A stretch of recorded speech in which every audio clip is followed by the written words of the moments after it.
Welcome back to Medically Speaking.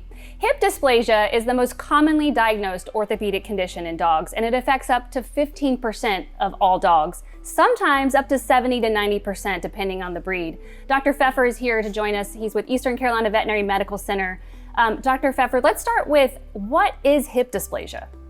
Yeah, so at its core, hip dysplasia is simply a failure of the hip joint to develop properly, okay? And this abnormal development leads to excessive and abnormal motion within the joint itself, and that ultimately leads to cartilage damage and degeneration of the joint, as well as the pain that we consider associated with arthritis. And so animals suffering from hip dysplasia will very often exhibit some very classic clinical signs, and that ranges from a narrow-based stance on their back legs and shifting their weight to their front legs, bunny hopping when they're running, difficulty getting up from a lying or seated position, as well as muscle atrophy, simply limping if one hip is more affected than the other, and then difficulty or a reluctance to rear up on their back legs or climb on and off of furniture, which some people may think is a good thing, but it's actually their dog telling them that they're in pain.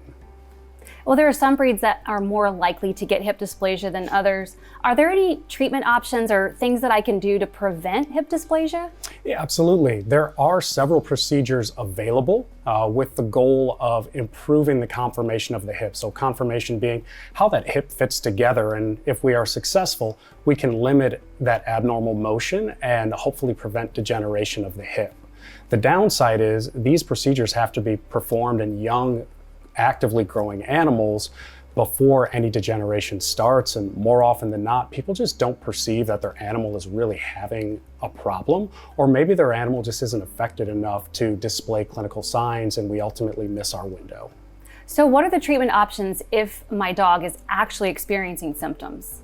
Yeah, first and foremost, for the majority of patients that come to us with hip dysplasia, we are going to try a more conservative approach that is based on multimodal medical management, and that more often than not will involve veterinary-specific nonsteroidal anti-inflammatory drugs, joint supplements, prescription veterinary diets with high levels of omega-3 fatty acids, physical therapy aimed at really kind of beefing up and maintaining the muscle mass around those hip joints, and then probably most importantly, maintaining an appropriate body condition as well as weight to try and limit the excessive load that they're putting on their hips, okay? For animals that are either too painful for medical management or fail medical management, or even have x-ray changes that are just too bad to attempt medical management, we are going to recommend a surgical procedure. And those two options are a femoral head and neck excision or a total hip replacement. And both have their merits, both have their potential issues, both have their place in our treatment arsenal. So what exactly is involved when doing a total hip replacement? Yeah, very similarly to what would happen in a human. Essentially, it is removal of the native ball and socket joint and replacing those with synthetic components, so a synthetic stem, head, and cup. Replacing a hip is no small undertaking. We employ a team of 3 to 4 veterinary technicians whose sole job is to assist the surgeon during the procedure, and that is in addition to our anesthetic team, who have the primary responsibility of making sure the patient is comfortable and obviously stays asleep for their duration.